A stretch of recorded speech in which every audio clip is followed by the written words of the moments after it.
Welcome to Daily Wisdom, Walking the Path with the Buddha, a podcast shared by David Roylance.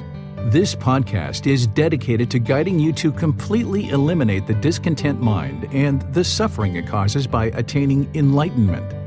Learn and practice the teachings of Gotama Buddha that will guide you to fully attain a peaceful, calm, serene, and content mind with joy. To support this podcast, visit patreon.com/support Buddha or visit buddhadailywisdom.com, where you will discover a full range of courses, retreats, and online learning resources to assist you on the path to enlightenment. Now, here's our teacher to share more.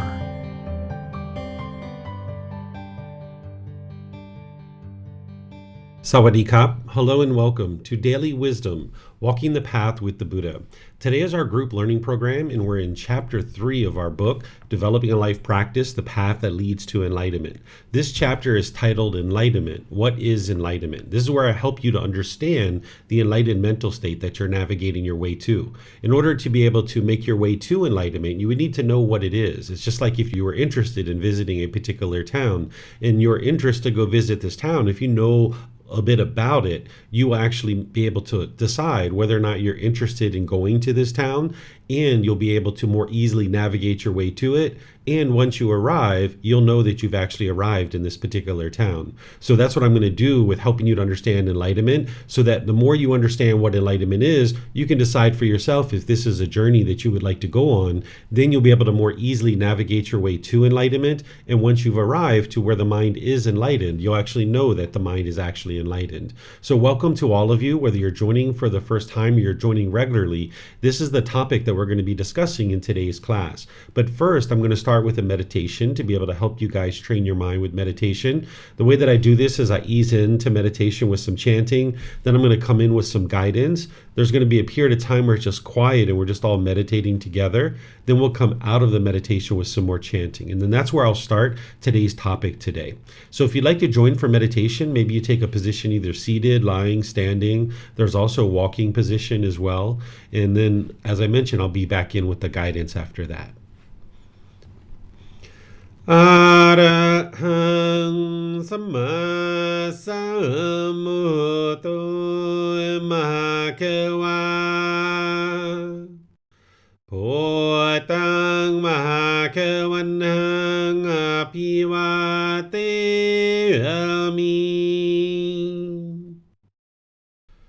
Sawakato Mahakawata Tammo Dhammang Namasami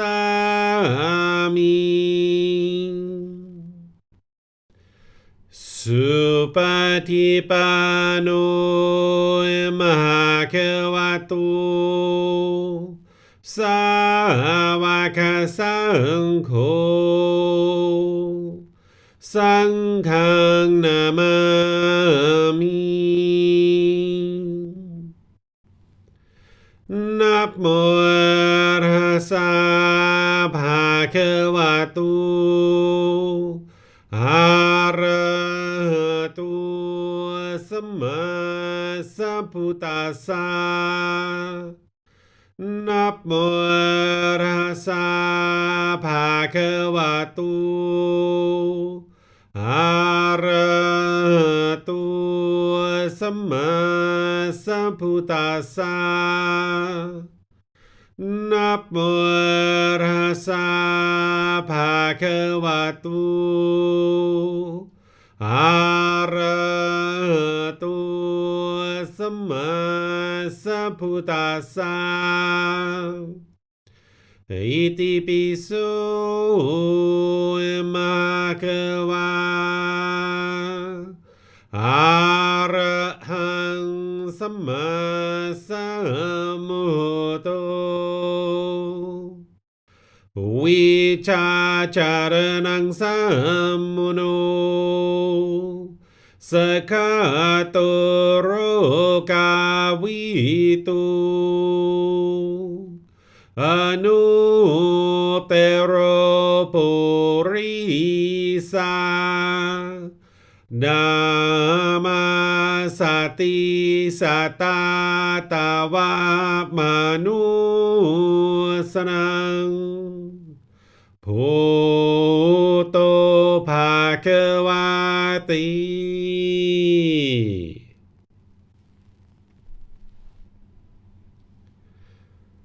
Okay, with the lower body and hands and arms comfortable, in the upper body erect. Just close the eyes and start breathing in through the nose and out through the nose. Here you're just looking to establish the breath, a nice, natural, steady, consistent breath.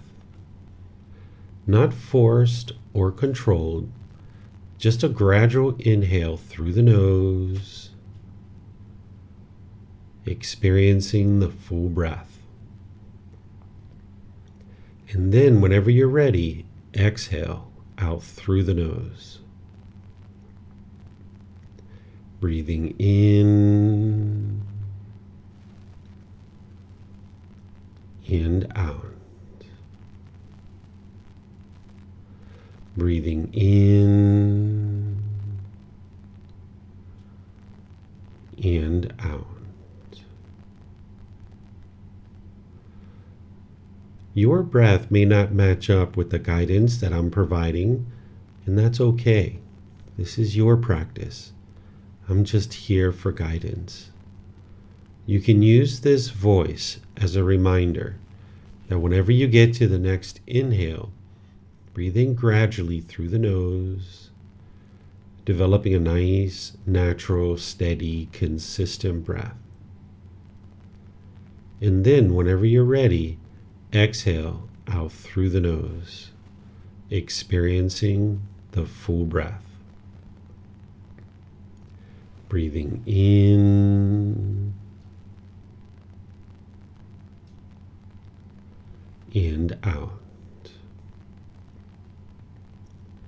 Breathing in and out. Once the breath is well established, start fixating the mind on the breath, either the sound of the breath coming into the nose or the sensation of air moving over the skin into the nose. The breath is the present moment. Fixate the mind on the breath, the present moment. Breathing in and out. Breathing in and out. With the mind fixated on the breath, whenever you notice that it moves off the breath, cut that off, let it go, and come back to the breath, the present moment. No need to observe the thought, label it, judge it, analyze it, or even try to figure out where it's coming from. Whenever you notice that the mind is moved off the breath, cut that off, let it go, and come back to the breath, the present moment. Breathing in and out. Breathing in and out. I'm going to be quiet now and let you do this work of focusing on the breath, cutting off and letting go anytime the mind moves off the breath. You have nowhere to go. There's nothing to do. No one needs you right now. This is your time to focus on the breath. Breathing in and out.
Arahang Samma Sambuddho Mahakawa Photang Mahakavanhang Aphivateyami Savakato Mahakavata Tammo Dhammang Namasami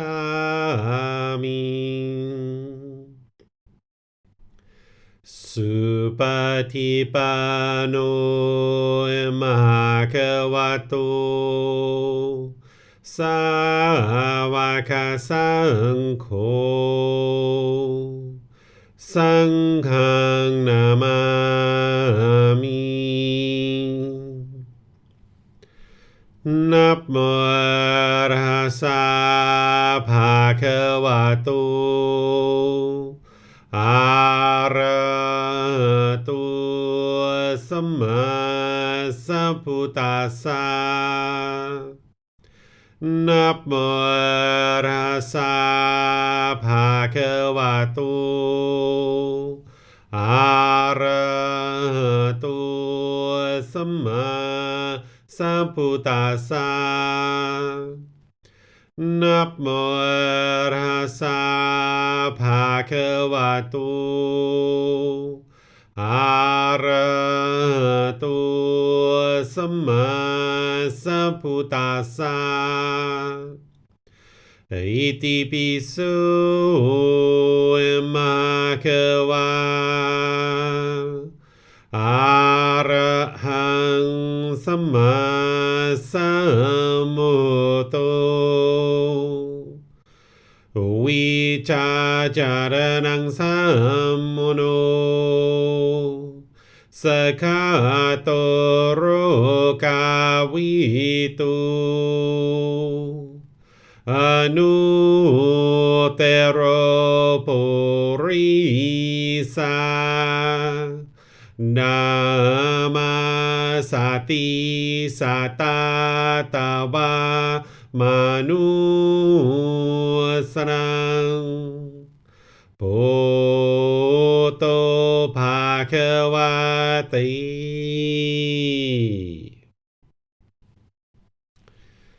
Okay, if you guys would like to slowly make your way out of meditation. Once again, welcome to all of you guys. Nice to see you here in class, whether you're joining on Facebook, YouTube, or Zoom. Welcome to all of you guys. And even those of you guys that are listening to this on the replay, welcome. Today's class is to help you to understand what is enlightenment. This is a topic that is at the very beginning of the book, because in order to go on a particular journey, you need to be able to understand that journey to a certain degree before you even embark on the journey. So at the very beginning of this book, I share what is enlightenment so that students will understand what it is. And then they can determine, like, yes, this is a journey that I would like to go on. And now you can more easily navigate your way to enlightenment. And once your mind is actually enlightened, you'll actually know that it's enlightened. Whereas if you didn't understand what enlightenment was, you wouldn't necessarily know whether or not you're even interested in going on this journey. And you would have a difficult time navigating your way to it. And once you arrived, you wouldn't even know that your mind is actually enlightened if you actually didn't know, right? So you can't actually get to enlightenment without understanding what it is. It's impossible to get to enlightenment without understanding what enlightenment is and what you're working towards. So that's why here at the very beginning of the book, I share what is enlightenment to be able to help students to understand what this is. Then they can decide for themselves if this is a journey they'd like to take. They'd be able to more easily navigate their way to it. And then once they actually attain enlightenment, they'll know that their mind is actually enlightened. So as we go today, I'm going to be teaching for a while, and then I'm going to open up to questions at different times. You guys are welcome to ask any and all questions that you like. You can put that into Facebook, YouTube, or Zoom, and I'll be able to see your questions there through the comment section. Or in Zoom, you can electronically raise your hand and ask any questions by just unmuting your microphone. So to get us started talking about what enlightenment is, it's first important to understand that it's very challenging for the unenlightened mind to understand fully what enlightenment is before actually attaining it. You'll get a better and better understanding of it as you make your way towards enlightenment. But right here today, just understand that what I'm going to share with you, you'll understand more about enlightenment from right now until after our conversation. You'll understand a whole lot more about enlightenment, but you're not going to understand fully what it is at the end of our conversation. And just understand that that's the case. It's kind of like if I was to sit here and explain chocolate ice cream to you and you've never actually had chocolate ice cream before. I could explain it to you all day long and try to help you understand what it tastes like, but you're not going to fully understand it and appreciate it until you actually taste it yourself. And that's how you'll know what chocolate ice cream tastes like. So enlightenment is the same way. I can explain it to you and I can give you all the details about it. We could talk endlessly about enlightenment, and that would help you to understand it to a certain degree, but you're not going to be able to fully understand it until you're making your way towards it and starting to experience some of those qualities starting to shine through. So you're going to know more about it after our conversation today than you do right now, but just understand you're not going to know 100% of what enlightenment is. So to fully, deeply understand it, you're going to need to actually experience it. And that's through gradual training of the mind that one would then start to experience more and more of the qualities of the enlightened mind starting to shine through. Enlightenment is the ultimate goal of the teachings of the Buddha. That's the goal that people are working towards on the path to enlightenment. So that's where the Buddha is guiding you towards. Everything that he taught was all about how to get to enlightenment. So as you would like to ask questions, feel free to ask any and all questions that you like, whether it's during this class or anytime afterwards. I'll be pleased to help you understand more and more of what this enlightened mental state is. So what enlightenment is it's a mental state that you attain either during this life or at death. It's attainable at each of those times. By attaining enlightenment during this life, either in the human realm or in the heavenly realm, the mind will be peaceful, calm, serene, and content with joy. It's a permanent mental state that you're experiencing at all times during your day. When your mind is enlightened, it can't regress backwards. It's physically impossible for the enlightened mind to experience any anger or sadness, frustration, irritation, annoyance, guilt, shame, fear, stress, anxiety, loneliness, boredom, shyness, resentment, jealousy. The mind just can't experience that any longer. It's going to be peaceful and joyful, and it's a permanent mental state that it's always residing in.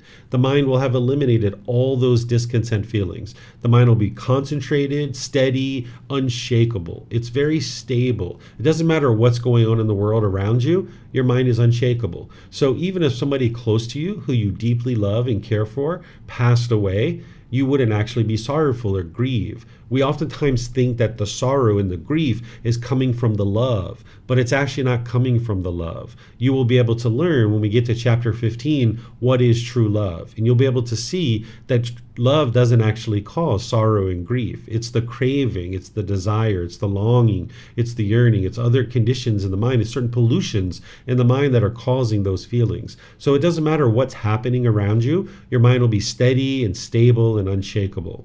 And at that time, having attained enlightenment, an individual will have escaped the cycle of rebirth and no longer be reborn in the continuous new existences of the cycle of rebirth. This is something that is understood as part of the mental state of enlightenment, but we'll discuss the cycle of rebirth when we get to later in the program. In chapter 20 is where we'll talk about the cycle of rebirth, and I'll start introducing you to this and helping you understand it. But just understand that an individual who actually attains enlightenment will no longer be reborn in the cycle of rebirth.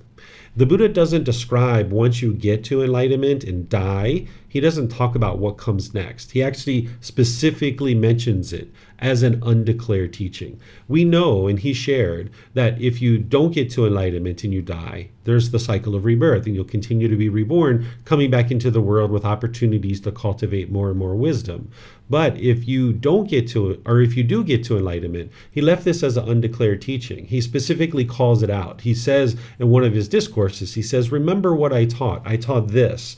And he describes what he taught. And he says, remember what I did not teach. I did not teach this. And these are my undeclared teachings. And he lists out these 10 things that he didn't teach. So we know that an individual will be reborn if they don't get to enlightenment. But what comes after enlightenment is an undeclared teaching. In my opinion, the Buddha wisely left this as an undeclared teaching. We can talk about what that is if you guys would ever like to talk about it. By the time the mind gets to enlightenment, it will be calm and relaxed. yet attentive and alert. Sometimes people don't associate these qualities as being together.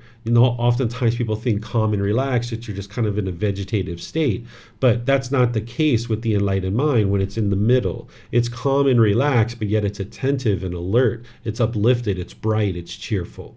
And the way that this is occurring to get to this mental state is the mind is being purified of its pollutions. Craving, anger, and ignorance is the way to refer to these pollutions at a high level, but at a more detailed level, it's the 10 fetters. And I'm going to introduce you to the 10 fetters today so you can learn about what those are. And we're going to be talking about the 3 poisons or the 3 unwholesome roots when we get to chapter 8.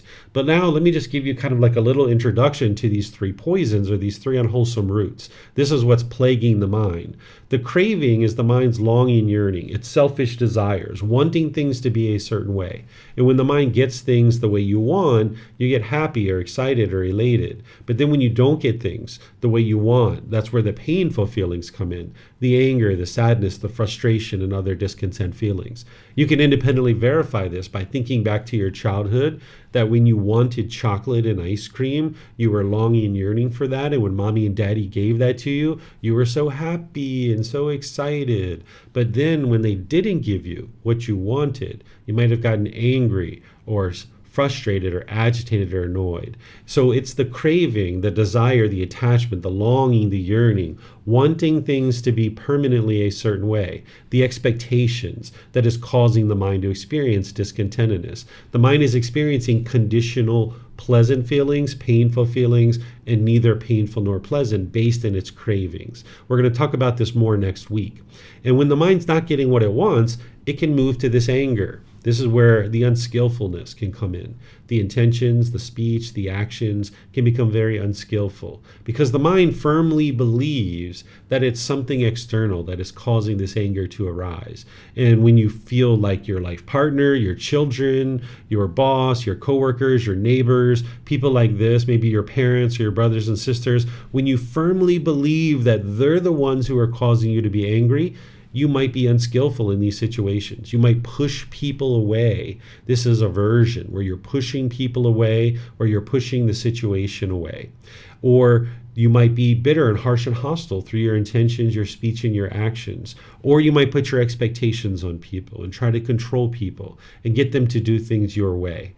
And you can see that none of this is actually working, because when you push people away out of your life, you still have annoyment, you still have frustration, you still have irritation. It's still occurring because that person wasn't the source of your anger, your frustration. And you can see when you're bitter, harsh, and hostile with people that you just end up with broken relationships and damaged relationships. And that doesn't work either.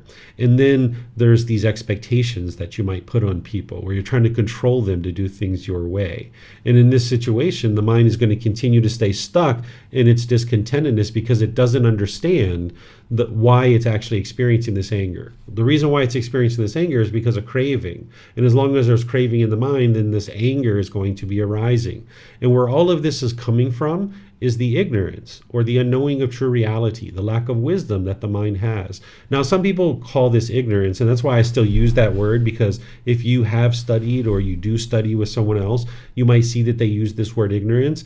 I prefer the phrase unknowing of true reality, because the Buddha, in an enlightened being, wouldn't speak about people in derogatory, demeaning, and diminishing ways. And if we were to refer to someone as ignorant, this would be a diminishing and degrading way to refer to somebody. So a Buddha doesn't talk about people that way. An enlightened being doesn't talk to people about people that way. So this unknowing of true reality is a better phrase to use, or this misunderstanding, this confusion that the mind has, this lack of wisdom. Because of its lack of wisdom, the mind will continue to crave and it will continue to have anger, and it stays in this consistent cycle where it keeps blaming other people and it blames external things for the feelings that you're having, and the mind just stays stuck in this continuous cycle. So by the time you get to enlightenment, you'll be completely transforming the mind to the point where you're no longer having craving, anger, and ignorance in the mind, but instead the mind's practicing generosity, loving kindness, and wisdom, which are the exact opposites of craving, anger, and ignorance. Enlightenment itself is this mental state that you attain through purification of the mind. So the path to enlightenment is a purification of the mind where you're eliminating the causes and conditions that are producing these discontent feelings. When you uproot these causes and conditions out of the mind that are producing these discontent feelings, the mind can be peaceful and joyful permanently. So while enlightenment itself is a mental state, the path to enlightenment is to purify the mind and essentially heal from what hurt you so that you never need to hurt ever again. But what's hurting you is inside your own mind. As long as the mind's blaming something external, you'll never actually solve the problem. Sometimes people describe enlightenment as happiness or ultimate bliss. While there's plenty of happiness in the enlightened mental state, it's unconditioned happiness. So I don't describe enlightenment as ultimate bliss because this describes the jhanas very well. What you guys are going to see today is there's 4 stages of enlightenment. And prior to those 4 stages of enlightenment, there's 4 preliminary phases that the mind goes through. It's referred to as the jhanas. And when you move into that first jhana, and even in the second jhana, there can be a certain amount of bliss or excitement that's in the mind. And oftentimes people are experiencing the jhanas and they think they're actually enlightened because the experience of being in the jhanas is like night and day compared to when you're off the path to enlightenment to being in the jhanas, these 4 preliminary phases where the mind is absorbed a certain amount of the teachings, a certain amount of meditation. The qualities are enhanced there. You're having an enhancement of the mind.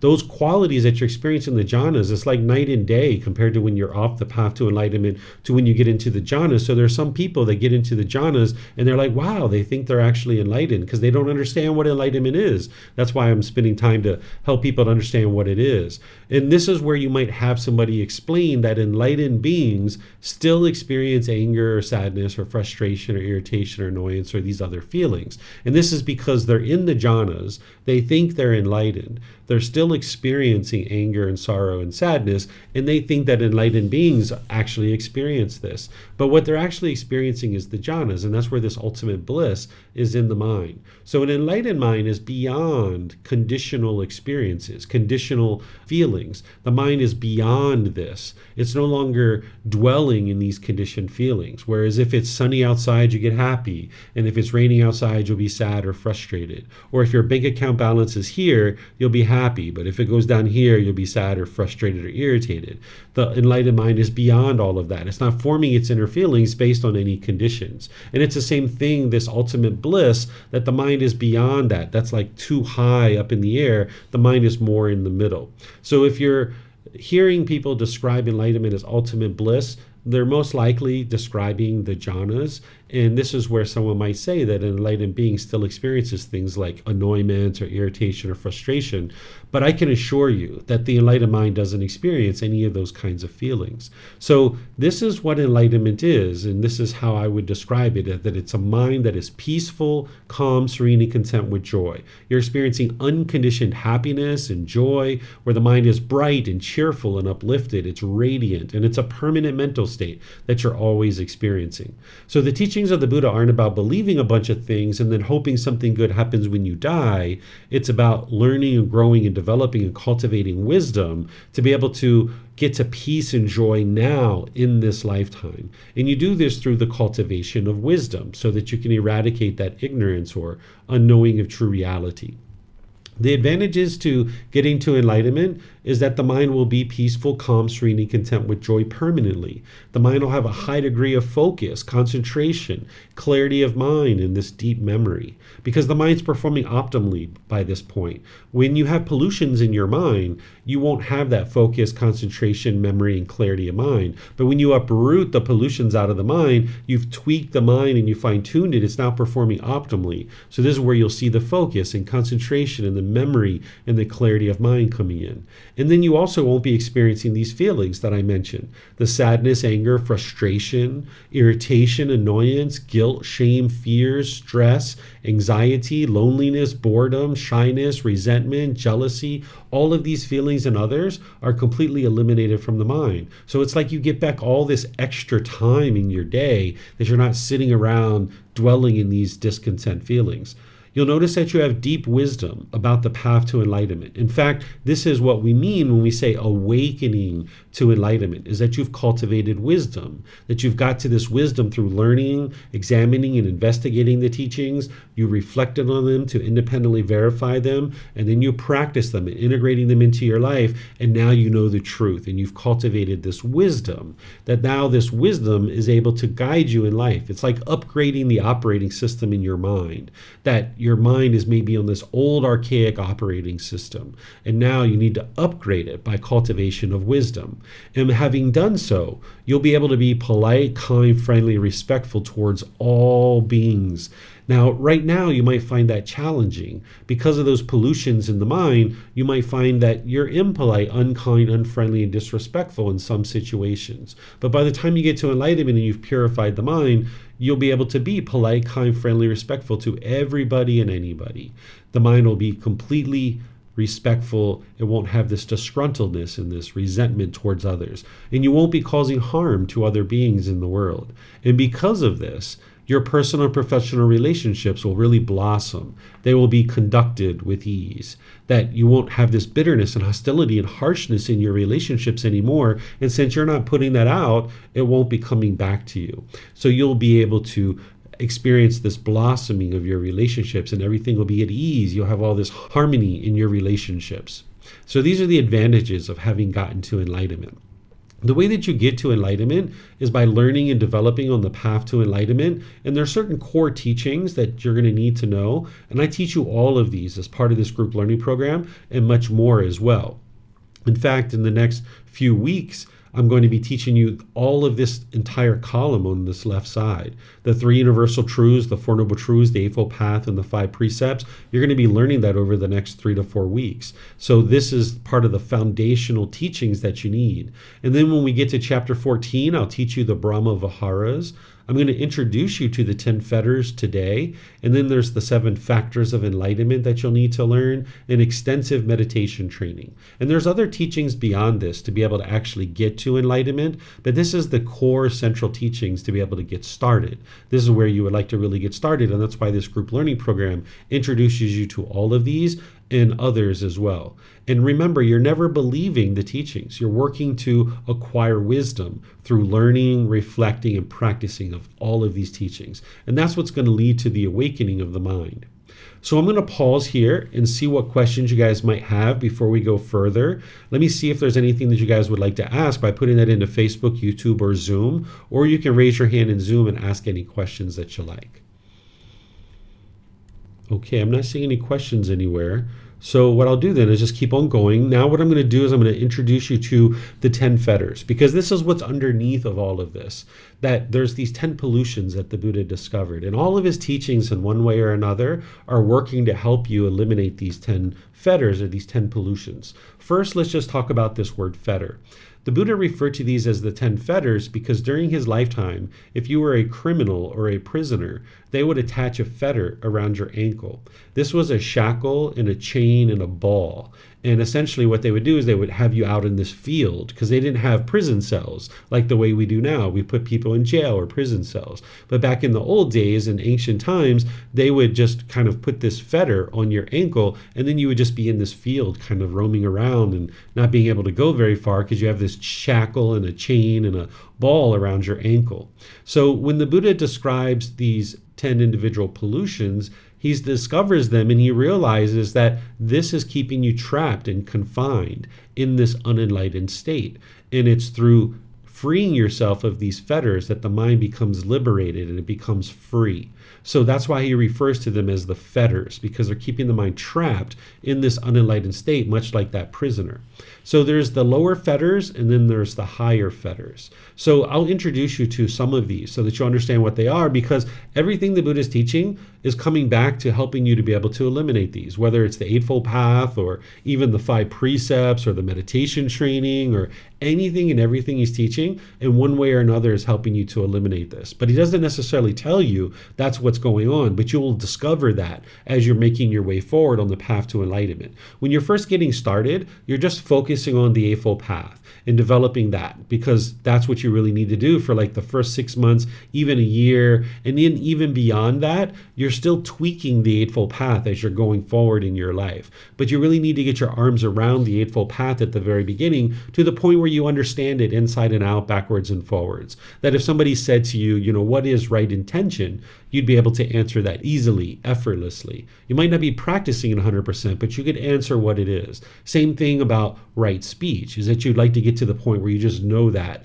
like the back of your hand. And as you get your arms around the Eightfold Path really well, you'll start moving into the jhanas and start experiencing those heightened qualities of mind. And you'll learn about what those heightened qualities of mind are.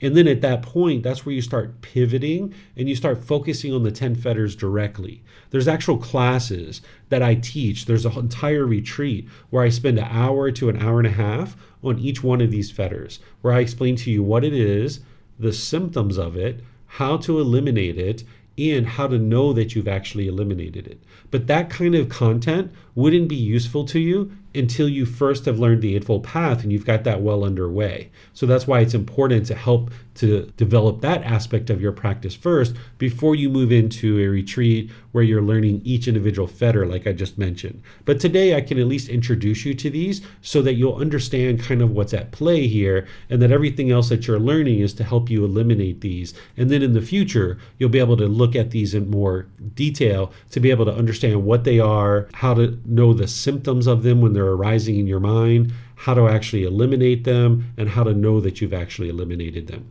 So this first one of personal existence view, this is one of the pollutions in the mind, where the mind is clinging to this self-image or self-identity in the mind, thinking that this is who you are. Essentially clinging to the body, the physical body, and clinging to the mind itself. So if you've ever spilt maybe some spaghetti sauce or ice cream on your clothing, and you were in a social situation and you got embarrassed, that was from personal existence view, where the mind was clinging to this body, wanting to be perceived by others in a certain way. And when you are being perceived the way you want to be perceived, you feel good, you feel comfortable, you feel happy. But then when this body isn't being perceived by others in the way that you want to be perceived, then there's that painful feeling, that embarrassment comes into the mind, or other types of feelings like that. Or say you've ever seen a pimple or a mole or a wrinkle or a gray hair. You started losing your hair. You got some extra fat or something like this, and you saw that in the mirror. You started noticing that. You might have been shaken up by this as you were making your way through life. This is because of personal existence view. Right? This is what's going on because of the personal existence view. You might have put on clothes and jewelry and done your hair in a certain way and kind of looked in the mirror and kind of checked before you go outside. And then maybe you didn't like what you were wearing, so you changed clothes or you changed jewelry. Or if you're like me, when I was a teenager, I had the gel and the mousse out and running it through my hair, trying to get every little hair in exactly the right spot before I went out to the bus in order to go to school. And sometimes I was in the mirror for so long doing that, I'd miss the bus, right? So this is the ramifications of this personal existence view, that you'll spend this enormous amount of time getting ready, right? And you'll cling to this body, wanting it to be a certain way and to be perceived by others in a certain way. Then there's the aspect of the self-identity in the mind, where the mind is clinging to an identity. Maybe it's around your culture, your ethnicity, maybe your sexual orientation, your nationality, maybe your job or occupation. Your mind's maybe clinging to a certain identity, like I am American, or I am Canadian, or I am Lithuanian, or I am Brazilian. These are common things that the mind might cling to, of I am this. Or maybe I am a police officer, or I am a taxi driver, or I am a husband, I am a wife, something like this. As long as the mind is identifying with these things as being who you are, you will have difficulties and struggles in certain situations. So say, for example, you were at a restaurant and 2 tables over, whatever nationality you are, they're saying all Americans are lovely and kind and warm and gentle. They're so friendly. You might be like, they're talking about me. Yeah, okay. But now you hear a conversation 2 tables in the other direction where they're degrading and disparaging people from the country that you come from and that you identify with. And now you'll get frustrated, you'll get irritated because the mind's like, they're talking about me, right? And they're talking in a degrading way. And the mind is holding on to this identity of who you are. Or say that you're like a police officer or something like this, and you've been working in that position for 10, 15 years, and you've identified with, I am a police officer. But now let's just say you get hurt or injured, or say you retire and you're no longer doing that work anymore. And say now you're like a food server at a restaurant. Well, the mind can really struggle during this time because the mind's identifying with, I am a police officer. And the mind is still holding on to that as your identity. But yet here you are in the role of a food server at a restaurant. And now the mind can really struggle during that time. Or you can kind of feel lost and confused after retirement because you're no longer doing that thing that you've been doing for so long. Or say you are in a relationship with a boyfriend or a girlfriend or a husband or wife, and you identified with, I am a boyfriend, I'm a girlfriend, or I'm a husband, I'm a wife.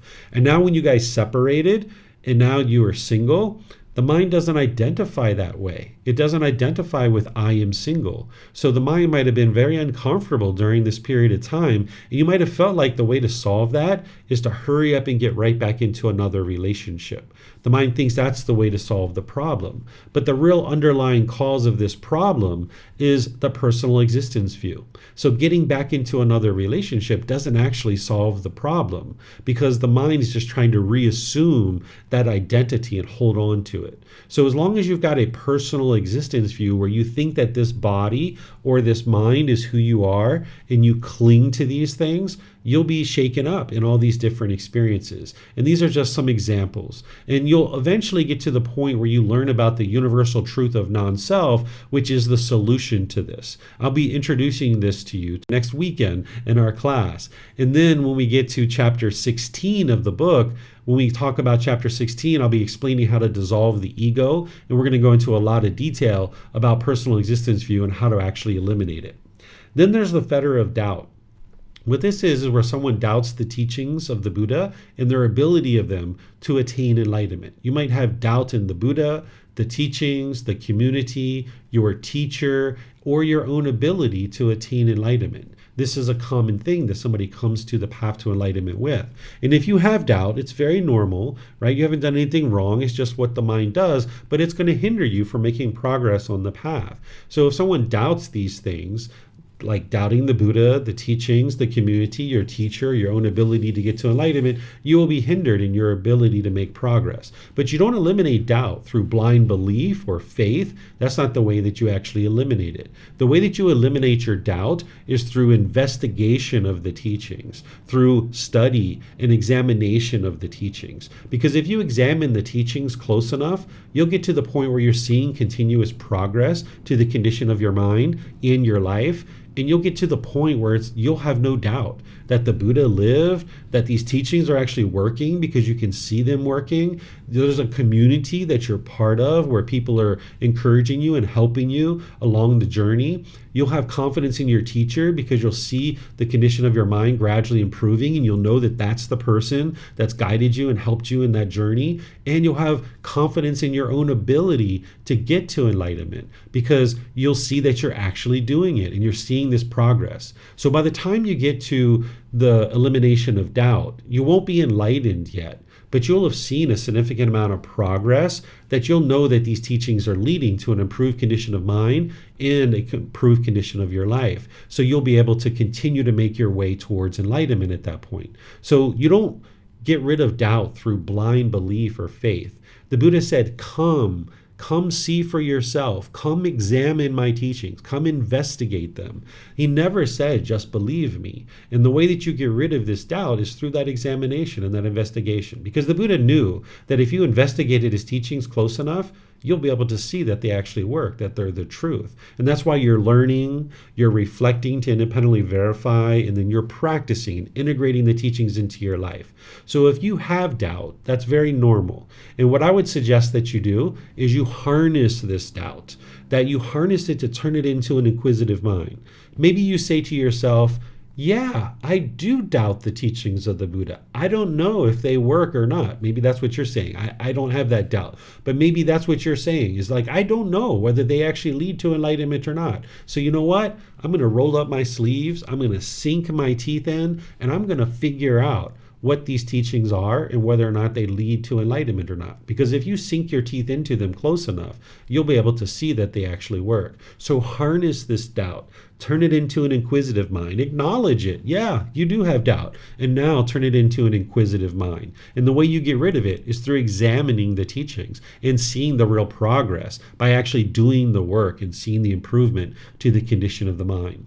This third fetter is called wrong behavior and observances. What this is all about is that as part of your current conduct, there's probably certain things that you're doing that are unwise. Maybe your intentions, your speech, your actions, maybe even your livelihood and the way that you're sustaining your life. There might be certain unwise decisions that you're making about your moral conduct. And as long as you're continuing to do that, it's kind of like the pipe has exploded and it's spilling oil all over the place. And now what you would like to do is shut that down. You'd like to shut down this moral conduct that is unwise. Because as long as you're continuing to spew unwise moral conduct into the world, you're putting out harm, and now this harm is going to keep coming back to you. So if you're bitter and harsh and hostile and resentful in your relationships, that's all just going to come back to you. So the Buddha teaches you through the Eightfold Path and the 5 precepts and things like this about this cause and effect, or this action and result, and how certain decisions that you're making about your moral conduct are leading to certain unwholesome results or unwholesome karma. So by the time you've eliminated the wrong behavior of this particular fetter, you would have brought your moral conduct up to the level that's in the Eightfold Path. The Eightfold Path has a level of moral conduct that someone who's eliminated this fetter would be practicing. And then there's deeper moral conduct beyond that, but just to get rid of this particular fetter, you would need to get rid of your wrong behavior. Then there's these wrong observances. What wrong observances are is where your mind might think, or you might believe, that rites, rituals, ceremonies, and worship is leading to some beneficial thing in your life. If you've been taught that rites, rituals, ceremonies, and worship is going to lead to something beneficial, you can see through your own observations that in order to experience improvement in your life, you need to cultivate wisdom and make better decisions. This water that's being sprinkled on you, or this wafer that you're eating, it's not going to help you to be able to cultivate wisdom. Everything in the path to enlightenment that the Buddha taught is all about cultivation of wisdom. So if you're doing rites, rituals, ceremonies, and worship, that's up to you, what you might choose to do. But those things aren't going to lead to an improved state of mind in an improved life, because there's no cultivation of wisdom. You're not making wiser and wiser decisions that are leading to more and more wholesome results. So you're going to need to get to the point where your mind understands that any of these rites, rituals, ceremonies, and worship isn't actually leading to an improved condition of mind and improved condition of life, because there's no cultivation of wisdom. Like I mentioned, if you do these things, it's up to you. Everything in your life is up to you. It's your life, it's your decisions, and it's your results. But maybe you're around your friends or family, and maybe it's a holiday and people would like to go to church or go to the synagogue or go to the mosque or something like this. And maybe you go along because you're at a social event and you guys are hanging out, and maybe you guys are going to go get some food or dinner, or you're going to go to the movies or something like that afterwards. And maybe you go along with them to the church or the synagogue or the mosque or something like this. And maybe everyone's doing rites, rituals, ceremonies, and worship, and in your mind, these things aren't leading to wisdom. It's not leading to a cultivation of your mind, but you're not necessarily doing them. Or if you did do them, at least in your mind, like, hey, they're not actually leading to any kind of cultivation of wisdom. So you have cultivated this elimination of wrong observances, that the mind understands that these things aren't leading to wisdom. And that's what you would like to get to. It's not just about whether you actually do these things or not. It's about the cultivation of the wisdom and the thinking to understand that what your ultimate goal in this path to enlightenment is to cultivate wisdom so that you can make wiser and wiser decisions and experience more and more wholesome outcomes. So someone who has eliminated wrong observances would understand that rites, rituals, ceremonies, and worship isn't leading to an improved condition of mind and an improved condition of life. And oftentimes, before people even start studying with me, they've already eliminated that portion of this fetter because they know that I don't do rites, rituals, ceremonies, and worship. And I teach them the wisdom of what it takes to get to enlightenment. And they're oftentimes attracted to that because they've done enough rites, rituals, ceremonies, and worship. And they can see that it didn't work to improve their life and improve what they're experiencing on a day-to-day basis. So you might have already eliminated this particular portion of this fetter.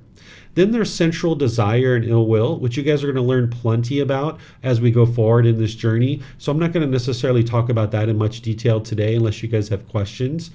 But let's talk about this conceit, because these are the higher fetters here.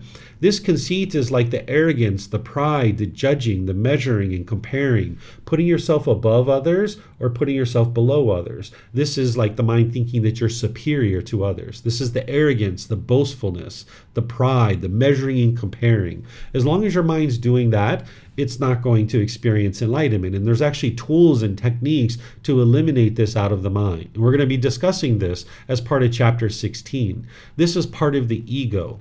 And this has been around for a really long time. It actually goes back to your animal existences. When we were all in the animal realm, we needed conceit. We needed this pecking order because we needed to know who's the matriarch of our herd. We needed to know who's the matriarch of our elephant herd, because if we didn't know who that was, we wouldn't have survived, because she's going to show us where to eat. She's going to show us the migration paths. She's going to show us where the watering holes are. We needed to know who was above us and who was below us, or we wouldn't have survived.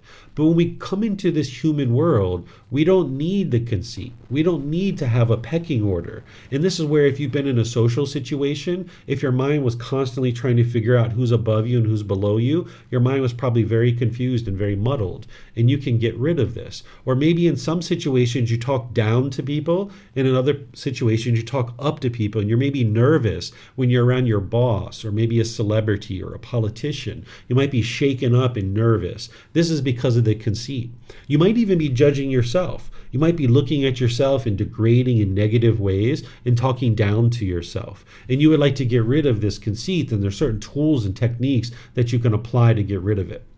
Then the fetter of all fetters is this ignorance, or this unknowing of true reality, this lack of wisdom, the confusion, the misunderstanding. This is the whole reason why all the other fetters actually exist in the mind. If it wasn't for this unknowing of true reality and this lack of wisdom, then all the others wouldn't actually be there. And that's why the goal in this path to enlightenment is to cultivate wisdom. So this ignorance gets eradicated through your practice of the teachings.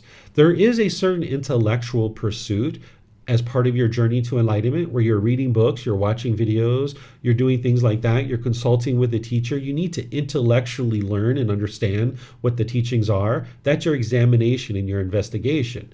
Then you actually reflect on those to independently verify whether they're true or false. And then you practice the teachings, integrating them into your day-to-day life. And this is where you actually are eradicating the ignorance. Because we can have intellectual understanding that something like using drugs and alcohol is unwise. That's something that we can intellectually understand. And we might have understood that at various times in our life, but we still did it because we had ignorance. We didn't have the strength to be able to understand with wisdom, whoa, ingesting that poison into the body, it's going to cause me all kinds of problems. So we had these cravings, these desires for pleasant feelings. So even though intellectually we might have known that taking substances was unwise, we still had ignorance. So ignorance gets eradicated through your practice of the teachings. This is one of the ways that people know whether someone's enlightened or not. Not that the goal is to go around and figure out who's enlightened or who's not, but you can see through somebody's practice whether they're enlightened or not, because you'll see them practicing the teachings on a day-to-day basis. Just intellectually understanding the teachings, that individual isn't yet enlightened, and you can't even really truly intellectually understand them 100% until you're actually practicing them. So there's this kind of iterative process that you're learning, examining the teachings, you're reflecting on them to verify them, and you're practicing them. And then as you're practicing them, you'll run into challenges and difficulties, and you're going to need to learn some more. You're going to need to investigate some more. You're going to need to reflect some more. You're going to need to practice some more. And you kind of go through this process of cultivation of more and more wisdom. And this is what's going to completely transform the mind, is getting rid of these 10 pollutions or these 10 fetters. So I'm going to open up to questions again here and see if you guys have any questions on these before I move on. I see that there's a bunch of questions. So it looks like Marcy has some in Zoom, and then I see there's a question in YouTube as well. So I'll come to you. So go ahead, Marcy. Sure. So Teacher David, I particularly don't live in Thailand. So the amount of practitioners that are closely near me are very far and few between. I can't really say I've actually met anybody in my area that I could shake a hand with that is practicing the teachings. So when it comes to the confidence in the community, this mind or this being has established that confidence through Zoom and through the Facebook. Is that enough? Yeah, so nowadays we have all different kinds of modern ways to interact as a community. It's not just physically being around people, although physically being around people surely is helpful, especially if it's, long term. But even on short term basis, is going to like courses and retreats, you can interact with people in your community and you can see like, wow, they're practicing the teaching so well. So nice to be around people who are polite and kind and friendly and respectful. And you can see this in a well-developed community. And then when you're not around that, you can see that too. So you don't have to be around a community constantly. It just means that you need to be part of a community and have confidence that that community is there to support you and encourage you. And you can see the certain qualities of the community being practiced, because that's how you're going to learn. One of the ways you're learning is through your teacher, through the resources and books and podcasts and audiobooks and things like this. But you're also learning from other students too, that when you see people being polite and respectful and kind or being generous or thoughtful, you're like, wow, I really like that. And I'm going to start practicing some more of that too. So that's one of the ways that you learn, is through being part of a community and having confidence that that community is practicing well. Would it be, how do I want to say this? So for someone in my situation where I'm kind of isolated away from actual physical contact of practicing beings of the Buddha, should I have a goal to at least experience a retreat, to be able to have that actual physical contact, or not just like physical contact, but be in that environment? I guess the point is that, money and everything. So I'm trying to balance out of whether or not for someone where I live, if it would be more beneficial for me to really focus in and maybe start really chipping away and putting money aside to be able to come and be in a close to the community. It surely helps to be part of the community, and that will help you to be able to get to enlightenment. Whether it's absolutely required or not, like you don't have to live in the community, but you need to actually just be part of a community. And you're part of a community by the way that you join regularly and you're learning and growing. But you will see, if you ever choose to come here to Chiang Mai, to Thailand, or maybe some of the other places that I teach as I travel around the world, you'll see the difference of being around people who are practicing the teachings well, and you're going to just learn at monumental paces by being around that kind of environment. But whether you choose to do that or not, and what your finances are and how that's all involved, you'll have to figure that part out. I haven't had anybody get to enlightenment 100% without having at least been physically among the community at some point in time. But in terms of whether you live there full time or you're just coming for retreats or courses, that's up to you. Thank you, Teacher David. Yeah, you're welcome. Looks like we have a question here in YouTube. Let me just see. While meditating, where you are able to concentrate on breath and feel calm, can contemplate on lower fetters to resolve the fetters? No, you can't. You can't just reflect on them in order to eliminate them. There's very specific techniques and methods in order to actually eliminate each individual fetter. I teach a retreat each year in August where I go through each of the individual fetters, explaining what it is, the symptoms of it, how to eliminate it, and how to know that you've actually eliminated it.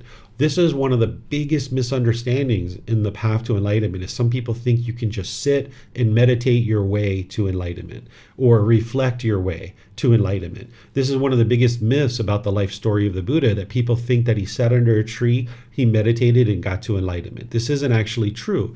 He taught specifically how to do things to be able to get to enlightenment. So for example, like getting rid of conceit, one of the things that is really helpful is to sleep on the floor.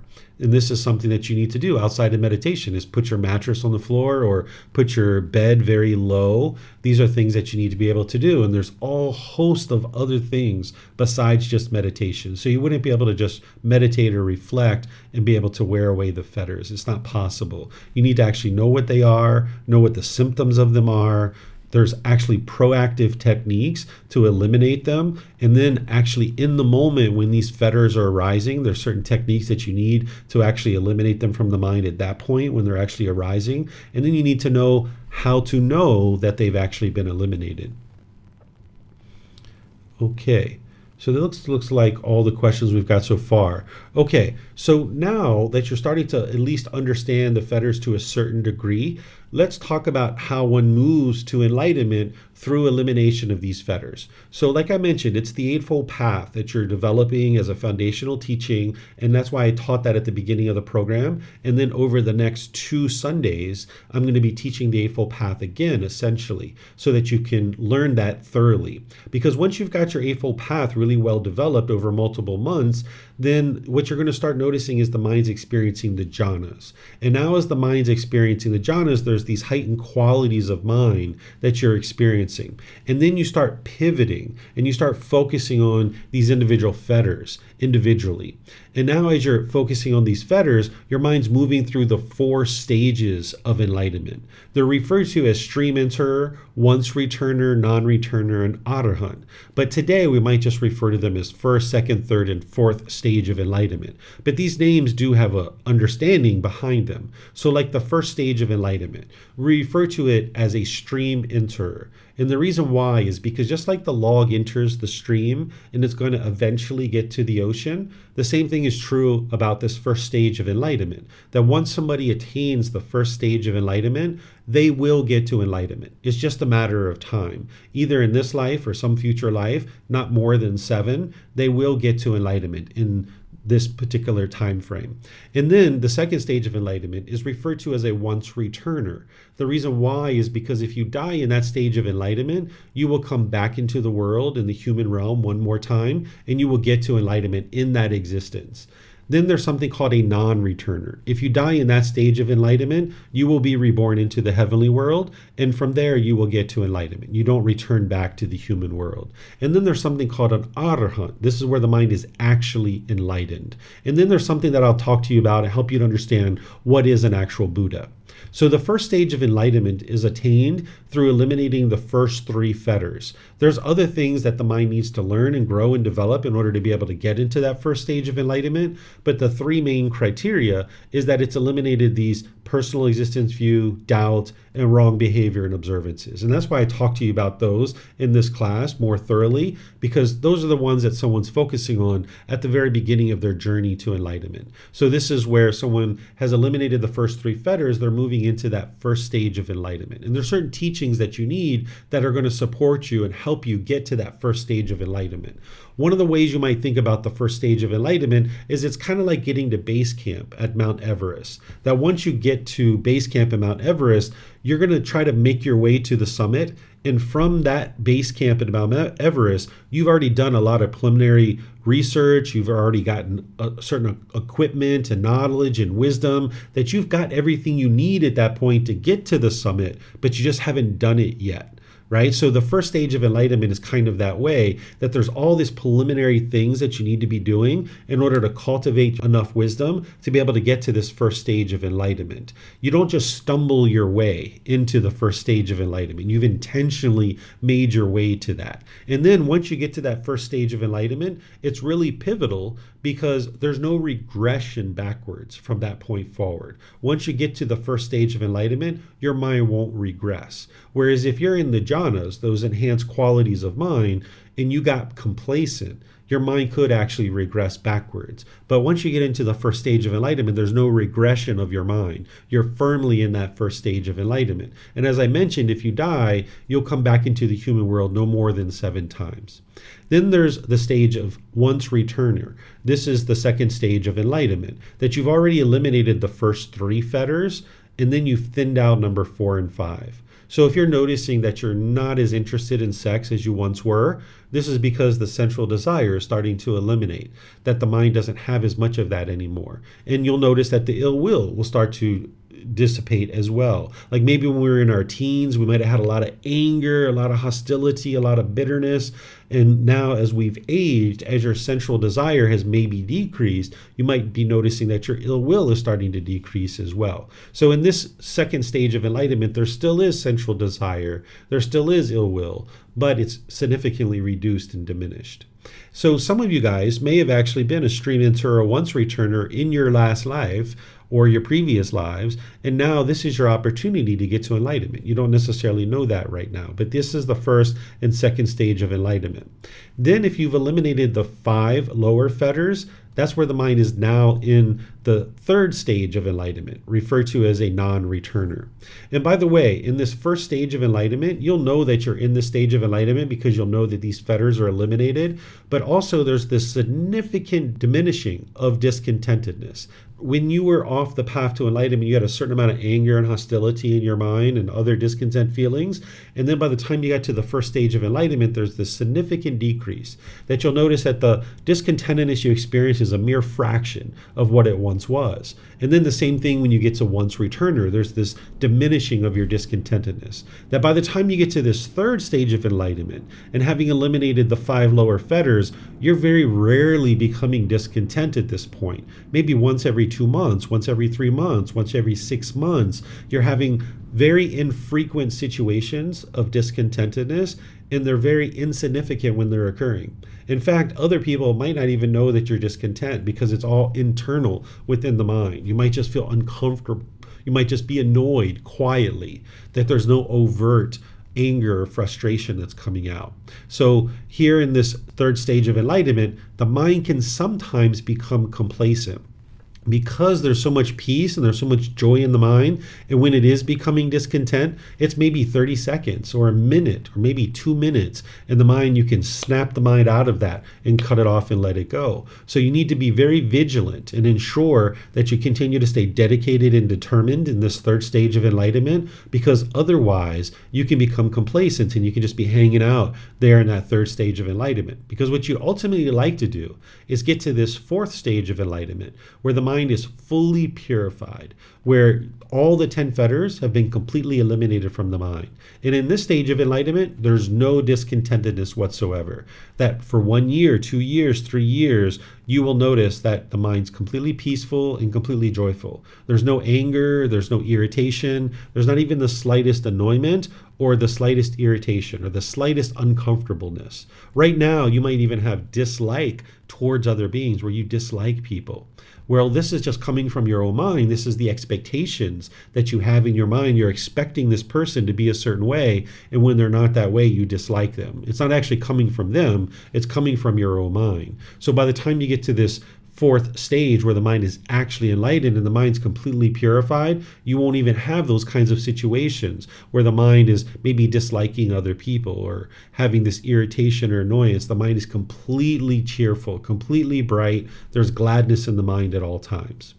Then there's something referred to as a Buddha. A Buddha is very rare in the world. It's very unique. The last Buddha that the world is currently aware of existed over 2,500 years ago. You will have people today that will tell you that everybody is a Buddha, but the Buddha himself never said this, that not everybody is a Buddha. So I'm going to explain to you what a Buddha is so that you can see that not everybody is a Buddha. A Buddha meets 3 primary criteria, and then there's 3 other criteria as well. The 3 primary criteria are that an individual who's a Buddha will have attained enlightenment by themselves without the help of any teachers or any guides. This is the first criteria of what makes a Buddha a Buddha. The second criteria is that they're going to dedicate the rest of their life to sharing their independently discovered teachings with countless people during their lifetime. And now countless people are going to get to enlightenment during that person's lifetime. Then they preserve their teachings in such a way that countless more people will get to enlightenment after their death. So this is the three criteria of what make a Buddha, is that they get to enlightenment by themselves without the help of any teachers or any guides. They dedicate the rest of their life to sharing their independently discovered teachings with countless people in the world. And countless people will get to enlightenment during that person's lifetime. They then preserve their teachings in such a way that countless more people will get to enlightenment after their death. And the reason why an individual who is a Buddha can actually get to enlightenment by themselves is because of this fourth criteria. An individual who is going to become a Buddha, they will have a deep, profound memory, being able to recall countless details about their current life in their past lives as well. And this is how they actually get to enlightenment by themselves. They're accumulating wisdom over multiple lifetimes, and that comes together in their last life to be able to then apply it and get to enlightenment on their own without the help of any teachers or any guides. So for example, if you think about your mind, you have a certain limited capacity. It's kind of like a hard drive. You might have 500 gigabytes, or you might have 1 terabyte of memory, right? And now what you do is, when you're experiencing life and you're starting to experience certain things, you're going to need to delete old files in order to store new files. So that's why, like, in the last 5 or 10 years, you can probably remember most of the things that you've been involved with over the last 5 or 10 years. But if you go back to your childhood, you probably have spotty memories. And that's because you had to delete old files in order to store new files. But an individual who's going to become a Buddha, even in the unenlightened state, they have a profound memory. They can remember countless details about their current life and their previous lives as well. And they bring forth all that wisdom into their last life, and that's what allows them to get to enlightenment by themselves without the help of any teachers or any guides. An individual who's a Buddha can also quickly determine the condition of another person's mind and then help them to be able to understand how to move their mind closer and closer to enlightenment through teachings and guidance. They don't do this in an unsolicited way, and Buddha is not going to have arrogance and pride. They're not just going to push their way into somebody's life and give them unsolicited guidance. Instead, an individual who's a Buddha is only going to share guidance with people that are requesting that guidance and that support and that help. But an individual who's a Buddha, they can observe the condition of somebody else's mind, and then they're able to help them to be able to learn and grow and develop if this person's a student. So this is one of the reasons why a Buddha is so effective at helping countless people get to enlightenment, is because they can observe the quality of someone's mind and then provide them teachings to be able to help them. And then finally, an individual who's a Buddha, they're going to be a living, breathing, walking example of their teachings, that they're leading by example. Whatever they teach, that's what they're practicing as well. So they don't teach one thing and then do something different. They understand as an enlightened being and as a Buddha that they teach just as much through their spoken words as they do through their actions. So they're going to be making decisions that are wise, and they're going to be making decisions based on their teachings. So if they're teaching right speech, they're going to be practicing right speech. If they're going to be teaching to have love and kindness and compassion for all beings, they're going to be practicing that with all beings. So you'll see that an individual who's a Buddha will be a living, breathing, walking example of their teachings. Okay, so I'm going to pause here and see what questions you guys have. Looks like Paul has a question in Zoom. If you'd like to go ahead, sir. Hi, David.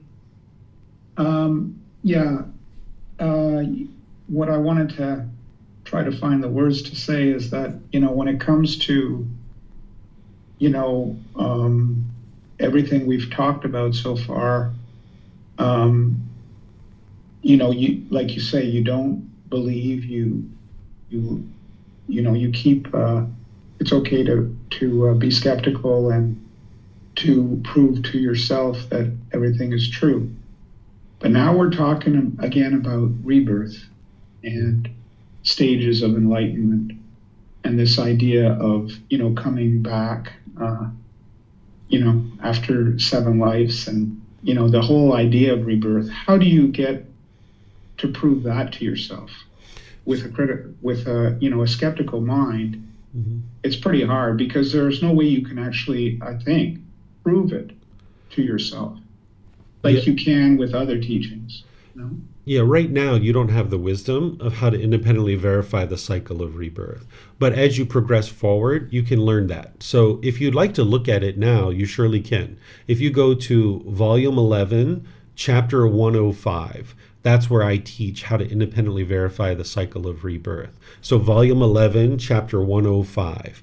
But oftentimes I encourage people to set aside the cycle of rebirth at the beginning of their journey to enlightenment. But sometimes people like to just dive right into it. And if you'd like to, you're more than welcome to, because that's where I share 17 different ways in order for you to independently verify the cycle of rebirth. But it's volume 11, chapter 105 for a reason, because there's certain teachings that you need to learn and grow and develop, and those are more of a priority than independently verifying the cycle of rebirth. So while the cycle of rebirth is 100% truth, and I know that with 100% certainty because I've independently verified it, you don't need to know that right now to get started on the path to enlightenment and be able to learn and grow and develop on the path to enlightenment. But whenever I'm teaching a particular topic, there's going to be this undercurrent where you're going to see me talking about the cycle of rebirth here and there, or kind of pointing it out, because that is part of the teachings and that is part of the truth. And the Buddha's teachings are describing the way the world is.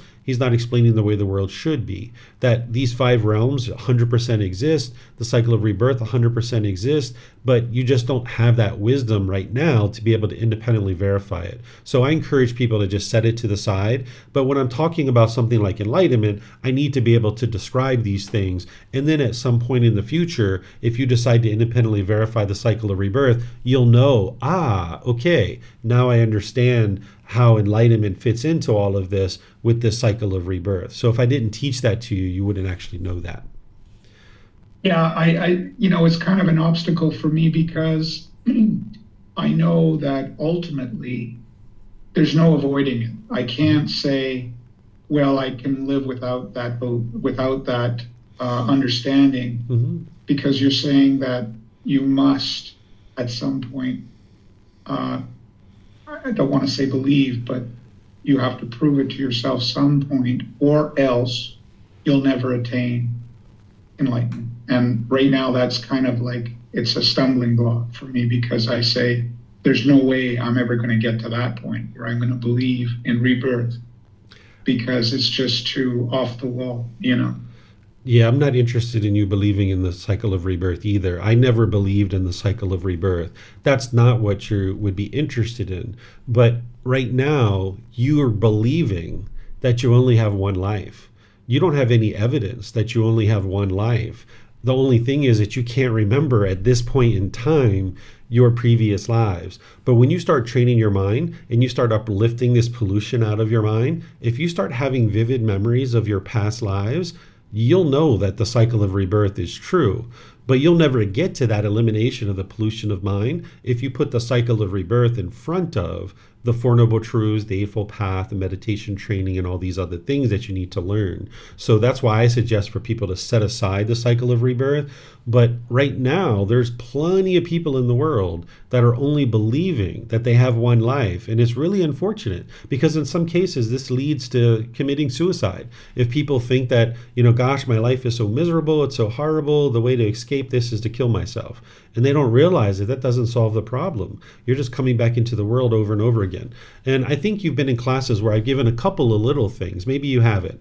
But you can go look at chapter 105 and volume 11 if you like. You can probably verify a good 5, 6, or 8 of those things. But some of those things are going to require deeper study. But you can go look at that, since it's some topic that's on top of your mind. Go take a look. And then we can talk about it through a personal discussion if you like. Yeah, because what it means is that I have to, if I don't, for somebody like me, I have to just believe it, because I haven't been able to prove it to myself.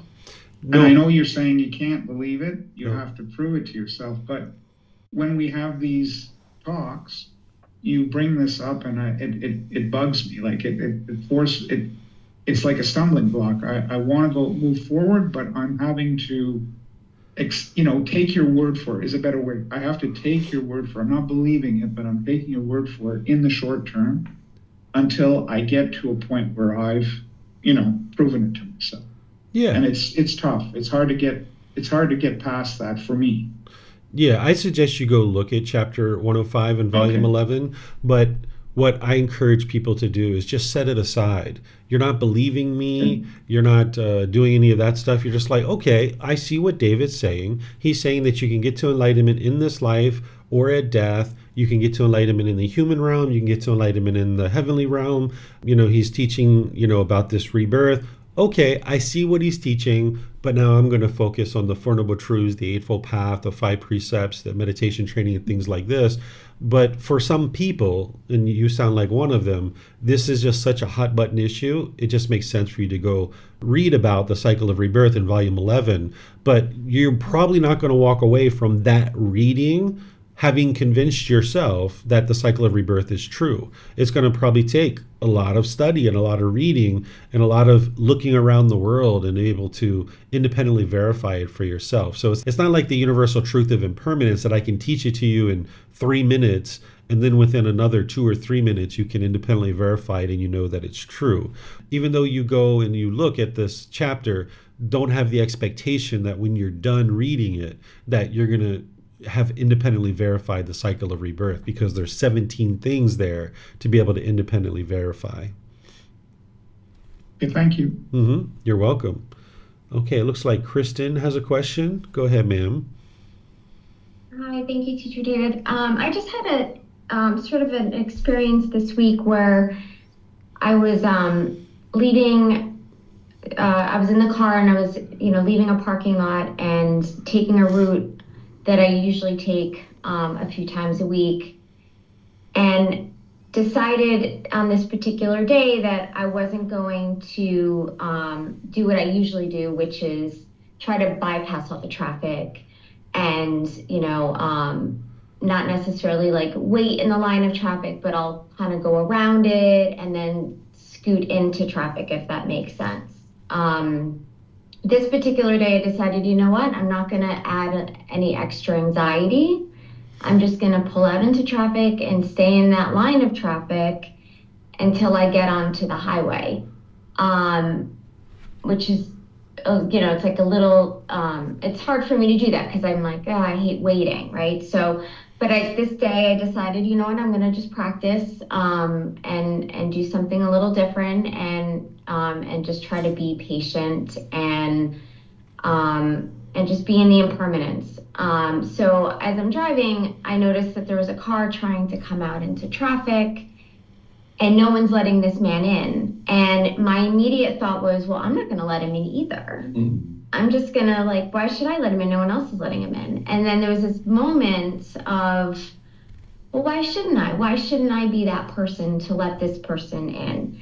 And so I was just kind of watching how my mind worked and how, I'm not naturally, I think, being generous by letting this person into traffic. But there was this moment of clarity of, well, why shouldn't I be that person? Why shouldn't I be generous and let them in?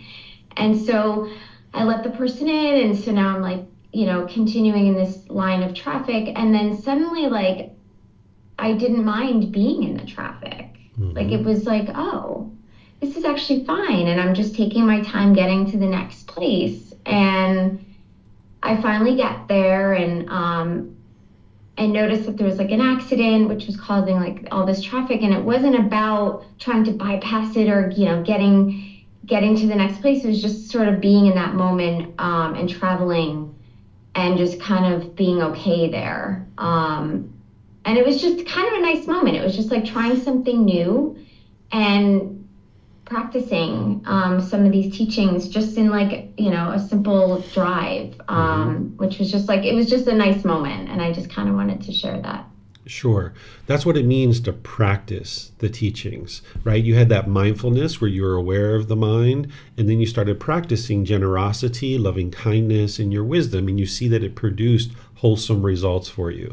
And that's where you can independently verify what you're learning and practicing actually is working, because you went from being impatient to, wow, I'm okay here. There was some elimination of a certain amount of craving there. So that's where you can see like, wow, these teachings are actually working. And now more and more, you're going to have enough of these experiences where you put together more and more and more wisdom, where next time, maybe when you're in that traffic and you see someone's not being let in, you don't even think twice about it. You're like, of course I'm going to let that person in. Where this time you maybe had to think about it quite a bit, where now you know the wisdom that it's wise to allow this kind of things to happen and you make these kinds of decisions. So this is the thinking and pondering of the teachings that the Buddha teaches you, that you need to think and ponder or reflect on them in order to be able to cultivate the wisdom. And you're going to need to do that over a consistent long-term period to acquire more and more wisdom. And this is where you're independently verifying that these things are actually true and it's really working to produce an improved state of mind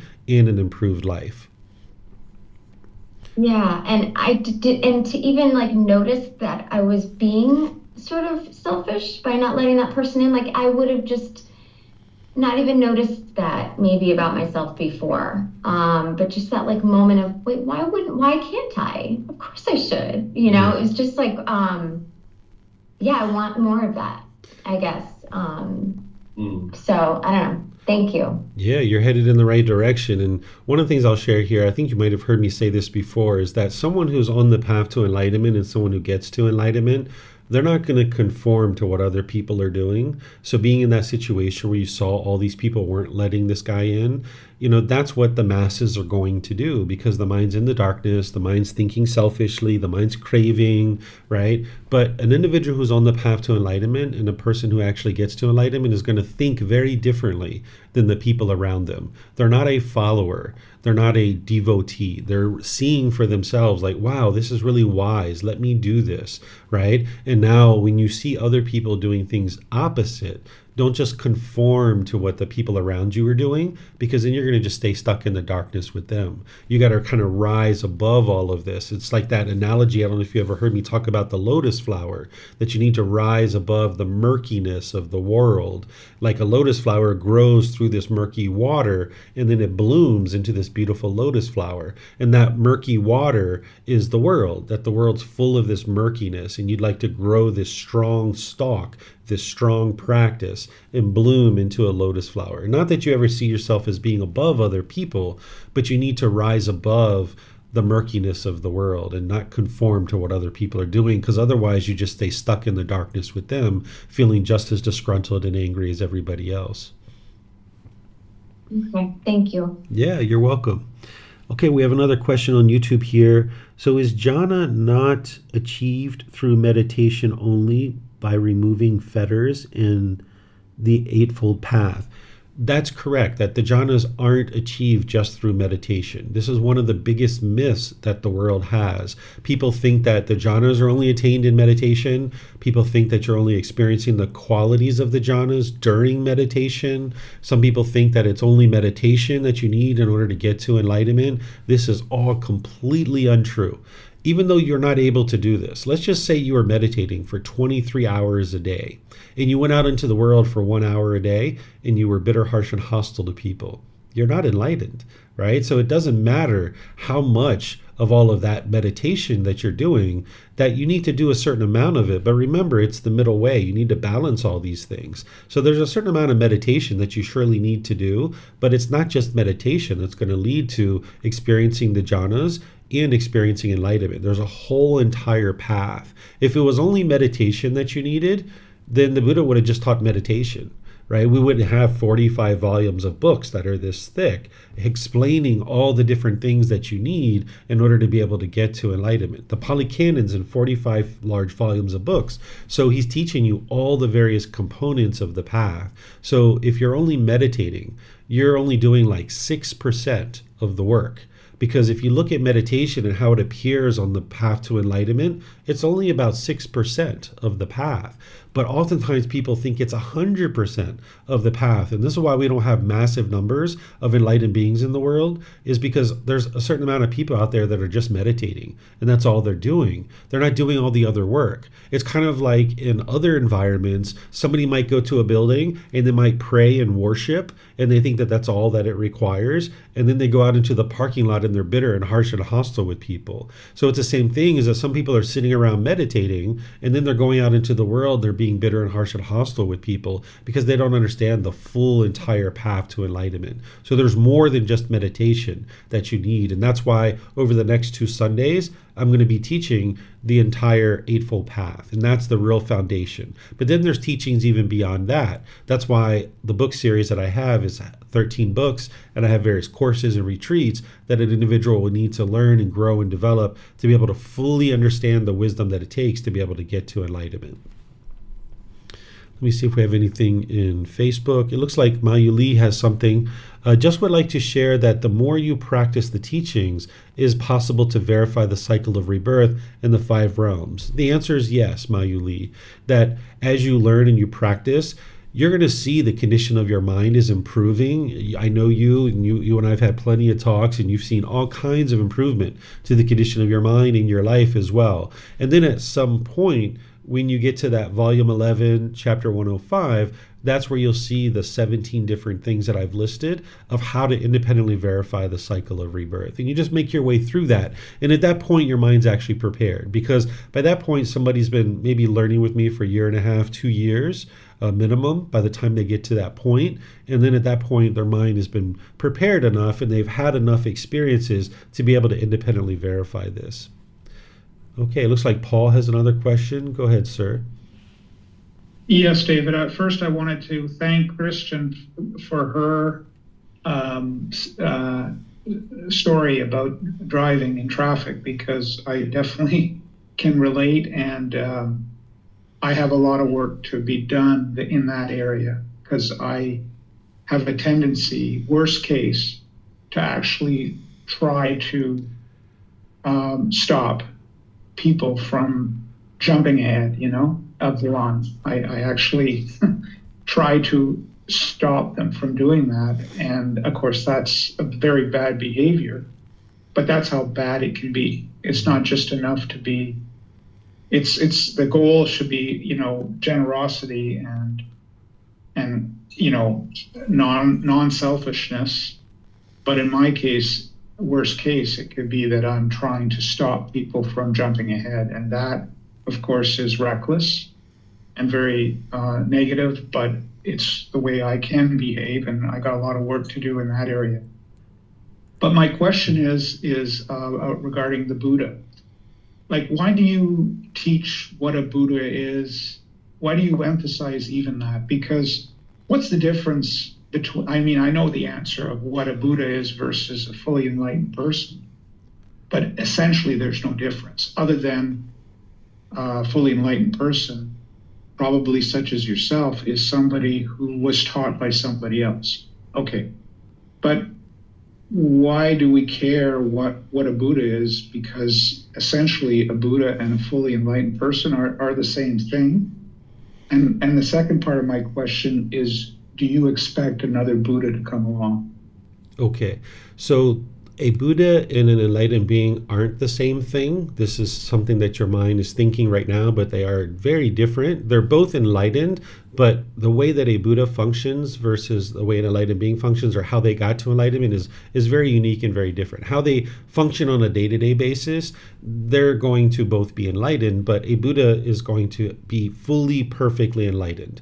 The difference is that an individual who gets to enlightenment with the help of someone who's not a Buddha, because a Buddha teaching, their students are going to be very enlightened. But if somebody's learned from another teacher, that let's just say they're 3, 4, 5, 6 layers removed from a Buddha, that individual might have gotten to enlightenment, but there's maybe 5 or 10 or 20% of the things that they've actually been doing or practicing that didn't lead to their enlightenment, but they're still actually practicing them. So they still have a little bit of extra baggage around. So by the time an individual gets to enlightenment as a Buddha, they're fully, perfectly enlightened. It's like during their life, they lay down lights along the side of the path and they illuminate the path for everybody else to be able to see it very clearly. And the reason why it's important to know what a Buddha is and what a Buddha isn't is because one of my goals in teaching is to be able to, of course, help people get to enlightenment. That's the number one goal. But in order to help them get to enlightenment, I need to help them to understand the path and dispel any misunderstandings. There's tons of misunderstandings in the world right now related to the path to enlightenment. And one of those misunderstandings is what a Buddha is and what a Buddha isn't. There's people in the world, quite a few of them, that will tell you that everybody's a Buddha. And this just isn't true. And if everybody walked around thinking that they were a Buddha, they would still have ignorance in their mind. They would still have a lack of wisdom. They would still have conceit in their mind, and they wouldn't actually be able to get to enlightenment. So if I don't teach what a Buddha is and what a Buddha isn't, then people aren't going to actually be able to get to enlightenment. So it's really crucial to understand what a Buddha is and what a Buddha isn't, and to realize that you're actually not a Buddha. But you can get to enlightenment. And having got to enlightenment, you will be enlightened, but you won't be functioning in the same way as a Buddha, because a Buddha is going to have very deep, profound wisdom, far beyond that of an average enlightened being. So while their minds are both enlightened, they're going to be functioning at a different level of capacity. Because while we talk about enlightenment, and we might think that everybody who's enlightened is the same. No, it's not. Everybody who's enlightened definitely doesn't experience discontentedness and experiences all those qualities that I talk about, but there's different degrees of enlightenment. Like a person who's newly got to enlightenment isn't going to be as enlightened as someone who's maybe been enlightened for 10 or 15 or 20 years.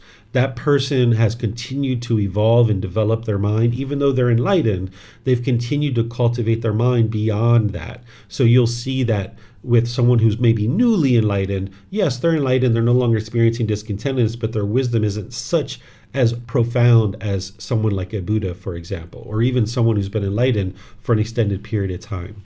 In terms of whether a new Buddha is going to be appearing in the world or not, the answer is yes, that this is something that the Buddha talked about during his lifetime, and he predicted that to be 2,500 years after his death, which is the year 2017. He talked about how this individual would start appearing in the world. And I know of that to be the case. But remember, a Buddha is not going to get on the 5 o'clock news in 2017 and say, hey, everybody, by the way, I'm a Buddha, come learn from me. But a Buddha, instead, if they were wise enough to get to enlightenment by themselves, then they're surely going to be wise enough to just go into the world and start teaching. In fact, it's helpful that people don't know who a Buddha is. Because if everybody knew who a Buddha was, they would kind of be on their best behavior when they're around that person. And then the one power that a Buddha has is that he can observe the condition of people's minds in its natural state and then be able to give them teachings that is going to help them. So if everybody knew who the Buddha was, like say there was like a certain physical characteristic, like maybe the ears turned or the nose is turned or something like that, then people would kind of be on their best behavior around that person, and he wouldn't be able to help them to actually get to enlightenment. Because a Buddha isn't interested in everybody knowing that he's an actual Buddha. He's interested in helping people get to enlightenment, and not having people know that he's a Buddha is actually more helpful in that pursuit than other people actually knowing that he's an actual Buddha. So a Buddha doesn't go around performing a bunch of miracles and trying to convince people that they are a Buddha. Their ability to help people get to enlightenment isn't contingent upon other people knowing that they're an actual Buddha. So you believe, or you're aware that a Buddha exists in our time, but you're not able to identify him as a person because he doesn't let people know who he is. Is that the way it goes? Or? I know that there's a Buddha that exists in the world today, and I have been able to identify that person, but I'm not going to openly share who that person is, because you would just need to believe me. and I'm not interested in people believing anything. So that if somebody's learning and practicing the teachings and they learn about what a Buddha is and they become more and more enlightened, they can figure out who an actual Buddha is on their own. So like during the lifetime of the Buddha, a significant portion of people, they knew that he was an actual Buddha as he was teaching. But initially, when he first started teaching, there wasn't too many people that knew that he was a Buddha. But as he taught more and more and more, and more people kind of figured out that he was a Buddha, more and more people knew that he was a Buddha. But there were people that were living right alongside of him that didn't necessarily know that he was a Buddha, and he didn't need them to know that he was a Buddha. So while I know that there's a Buddha that exists and I have identified that person, I'm not interested in, sharing that with other people. I would prefer to teach people how to get to enlightenment and actually attain enlightenment, and then they can figure out who a Buddha is on their own without having to believe me. They can see the truth for themselves of who the Buddha actually is. Thank you, David. You're welcome. There's an individual on YouTube who's asking, what are your books called and how can I order them? The books that I share is part of this book series. It's called The Words of the Buddha, The Path to Enlightenment, Revealing the Hidden. There's 13 books in the book series. You can get them for free on our website. If you go to buddhadailywisdom.com, you can download them from there. And you can also order them on Amazon if you'd like. You can take the file that you've downloaded and go print it if you'd like. I didn't copyright anything because I don't see these teachings as belonging to me. They're for the world. So if you download it, you can work with that. You can download it and print it. You can order it on Amazon. If you have access to Amazon, you can just put in my name or the name of the book series and you'll see all the books there. And if you're here in Thailand, I have them at the temple where people just reimburse us for the printing cost if you'd like to do that. So that's the way you would acquire these. Okay, so I just have one more thing to teach you guys, and it's pretty short, which is how to know that you're not enlightened. This is a very helpful way to help you explain what enlightenment is to explain to you what it's not. And this will actually help you to understand what enlightenment is. So if your mind is experiencing discontent feelings, conditional feelings, then you'll know that your mind is not enlightened. And when we talk about conditional feelings, it's conditional pleasant feelings, painful feelings, and neither painful nor pleasant. And what we refer to as a conditioned feeling is that the mind is basing its inner feelings on some condition. So here you see that an enlightened being doesn't experience conditional happiness, excitement, elation, thrill, exhilaration, euphoria. Remember, these are conditioned pleasant feelings, meaning if it's sunny outside, I will be happy. If my bank account balance is here, I will be happy. Or if my mom and dad does this, I will be happy, right? This is called conditional happiness. And because of the conditional nature of this happiness, it's actually unsatisfactory, because if this condition is met and this condition is met and this condition is met and this condition is met and this condition is met, then I will be happy. So that means your happiness diminishes. It becomes less and less and less the more expectations and the more wants that you have. Because when those things aren't happening, then your mind's angry or sad or frustrated. So an enlightened mind is beyond all these conditional feelings, that the enlightened mind no longer forms its inner feelings based on some condition. That the enlightened mind wakes up in the morning, it's already happy, it's already joyful. You see it's sunny outside, it's like, sweet, I'm going to go outside and have some fun. This is going to be great. You go take a shower, you come back, and it's like, oh, it's raining. Well, I guess I'm going to stay in and maybe read a book, or I'm going to go to the mall, or maybe I'll invite my friends over for dinner. You can maintain your happiness no matter what. So you're experiencing unconditional happiness as an enlightened being. As an unenlightened being, you're only experiencing conditional happiness, which means it's temporary, that you can only be happy when it's sunny outside. You can only be happy when your bank account is here. That's conditional happiness. And that conditional happiness that arises, it changes, and it fades away. That's why it's ultimately unsatisfactory, because it's not permanent. It's conditional. So by the time you get to enlightenment, you're beyond all these conditional feelings. You're experiencing unconditioned mental qualities that are just always persistent in the mind. The mind is joyful, it's bright, it's cheerful, it's uplifted. The mind is just always experiencing these unconditioned mental qualities. So if you notice any of these feelings or others, then you know that your mind is unenlightened. Okay, well, your mind's unenlightened, so now let's figure out how to get to enlightenment, and that's what I'm helping people to be able to do. then if you notice that you have a craving or a desire for other people to know that you're enlightened, then you know that you're not enlightened, right? Because the mind can become arrogant and prideful, where it wants to go around and boast and tell other people that you're enlightened. Maybe you want to put it on your Facebook profile. I am an enlightened being. No, you're not. If you're out there boastful and you're arrogant and you're prideful about being enlightened, you're not enlightened yet, right? But that's not our job to tell other people that they are enlightened or they aren't enlightened. But one of the best ways to know somebody is not enlightened is they will tell you that they're enlightened. So if you're like at the store or you're at a retreat or something and somebody just rolls up and like, hey, by the way, I'm enlightened, you'll just know, no, they're not. Right? This is kind of the arrogance and the pride and the boastfulness, right? So if somebody's saying, I am enlightened, then they haven't even gotten to the first stage of enlightenment because there's no I there. That's that personal existence view, right? So if you have a craving and a desire to tell other people you're enlightened, then you know that you're not yet enlightened. If you notice that there's complacency in the mind, where there's this lack of motivation, a lack of initiative or enthusiasm or willingness to do something, then you know your mind's not enlightened. Because what the unenlightened mind will do is with its craving, desire, attachment, it'll chase and chase and chase and chase. It'll be chasing after pleasures. I want more money. I want a bigger car. I want a bigger house. I want a better job. I want this. I want this. More jewelry, more clothes. Chase, chase, chase, chase, chase. The mind's really good at that in the unenlightened state, is chasing after things. Or it will swing all the way over here to the other side where it's dull and lethargic and complacent. It's feeling lackluster. And if you're noticing any of those, your mind's not enlightened. The enlightened mind has come to the middle, where you're gradually pursuing goals, objectives, or interests. So this is where the mind is actually experiencing the lack of enlightenment, is that there's complacency or there's dullness or lethargic condition in the mind. Okay, so this is how you'll know that the mind is not enlightened. So let me see if there's any other questions before we finish up our class today. Remember, you can put that into Facebook, YouTube, or Zoom, or you can raise your hand in Zoom and ask any questions that you like.